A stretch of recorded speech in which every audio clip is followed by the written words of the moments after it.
गुमला में साइबर ठगी के शिकार किसान ने किया सुसाइड। परिवार वालों के नाम छोरा पर्ची, लिखा मोबाइल में मैसेज देखना सीख जाना।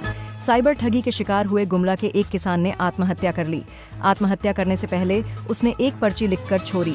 पर्ची में उसने अपने भाई और परिजनों से माफी मांगी है। उसने लिखा, मुझे क्षमा करना और मोबाइल में मैसेज देखना सीख जाना। जिले के सदर थाना क्षेत्र के अरमई गांव के रहने वाले 55 साल के मोरहा उरांव ने घर के पीछे आम के पेड़ पर फांसी लगा ली। 40 हाथियों का दल धनबाद से पारसनाथ पहुंचा। हाथियों ने शिशुओं को सुरक्षा घेरे में लेकर पार की नदी। लोगों ने ली राहत की सांस। धनबाद के टुंडी की पहाड़ियों में करीब 3 महीने रहने के बाद 40 हाथियों का दल सोमवार को गिरिडीह के पारसनाथ क्षेत्र की ओर रवाना हो गया। टुंडी के आरशीबीठा में आने के बाद दल की हथिनियों ने 2 शिशुओं को जन्म दिया था। उनकी सुरक्षा के लिए पूरा दल वहीं टिका हुआ था। झारखंड में 8,000 सरकारी स्कूलों में सिर्फ एक टीचर, बच्चे हैं 3,81,000।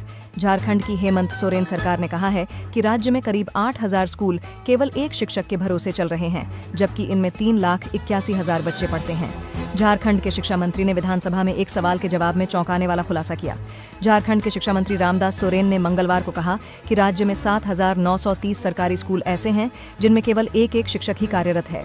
शिक्षकों के संकट पर विधानसभा में भारतीय जनता पार्टी विधायक राज सिन्हा के प्रश्न के लिखित उत्तर में उन्होंने कहा कि इन स्कूलों में 3,81,000 छात्र दाखिल हैं।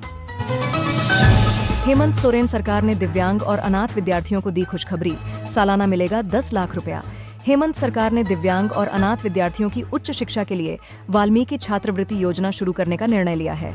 इस योजना के तहत ट्यूशन फी के रूप में 10 लाख रुपए सालाना छात्रवृत्ति दी जाएगी।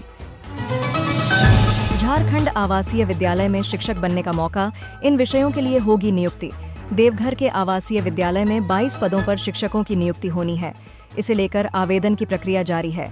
उम्मीदवारों का चयन साक्षात्कार के आधार पर होगा। एसीबी की बड़ी कार्रवाई, चतरा में 10,000 रुपए घूस लेते एसडीओ कार्यालय के कंप्यूटर ऑपरेटर गिरफ्तार। एसीबी ने भ्रष्टाचार के खिलाफ बड़ी कार्रवाई करते हुए सिमरिया एसडीओ कार्यालय के कंप्यूटर ऑपरेटर आफ्ताब अंसारी को 10,000 घूस लेते रंगे हाथों गिरफ्तार किया है।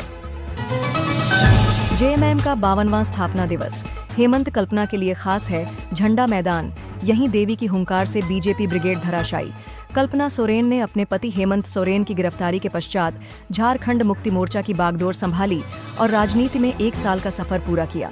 उनकी प्रभावी रैलियों और झारखंड की महिलाओं के जुड़ाव ने पार्टी को मजबूत स्थिति में ला खड़ा किया। कल्पना सोरेन ने राजनीतिक सफर की पहली वर्षगांठ मनाई।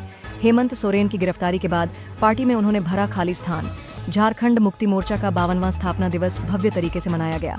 कल्पना ने 100 से अधिक रैलियों में भाग लेकर चुनौतीपूर्ण मुकाबला किया। उनका संदेश, जेल का जवाब वोट से, ने कार्यकर्ताओं में जोश भरा।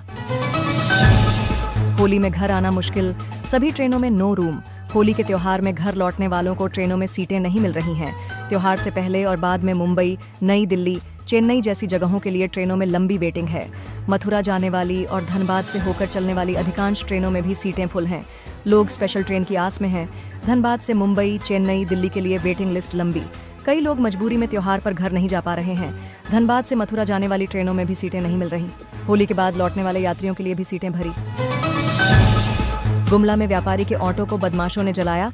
किराना दुकान में भी कई बार लगा चुके हैं आग, पुलिस जांच में जुटी। गुमला जिले में एक व्यापारी के टेम्पो को अज्ञात अपराधियों ने आग के हवाले कर दिया। सदर प्रखंड के चरका टांगर निवासी तिलक साहू के ऑटो को देर रात जलाया गया। आग जलने की आवाज सुनकर तिलक साहू और उनकी पत्नी घर से बाहर निकले। गांव वालों की मदद से आग पर काबू पाया गया। जब तक आग पर काबू पाया जाता, तब तक ऑटो का काफी हिस्सा जल चुका था। 10 किलोग्राम के 2 आईडी को किया गया डिफ्यूज। भारी मात्रा में हथियार और विस्फोटक बरामद। नक्सली कैंप किया ध्वस्त। पश्चिमी सिंहभूम में सुरक्षा बलों ने बड़ी सफलता हासिल की है। जिला पुलिस और सीआरपीएफ की 60वीं बटालियन ने संयुक्त अभियान में एक नक्सली कैंप को ध्वस्त कर दिया। ये कार्रवाई टोंटो थाना क्षेत्र के हुसिपी वनग्राम के पास की गई। सूटकेस, मैट्रेस, कपड़े, कैलेंडर, हर जगह आग ही आग। रहस्यमयी घर का असल रहस्य क्या? धनबाद के हीरापुर में एक मकान में पिछले 5 दिनों से अप्रत्याशित रूप से लगातार आग लग रही है। परिवार परेशान होकर घर छोड़ने को मजबूर है। शुरुआती जांच में आग लगने का कोई स्पष्ट कारण नहीं मिला है। फिलहाल रहस्यमयी घर का रहस्य हर कोई जानना चाहता है। धनबाद में रहस्यमयी आग से परिवार में दहशत का माहौल। 27 फरवरी से लगातार आग लगने की घटनाएं हो रही हैं। इन्वर्टर की बैटरी फटने से शुरू हुई आग की चेन। अग्निशमन विभाग की जांच में कोई स्पष्ट कारण नहीं मिला।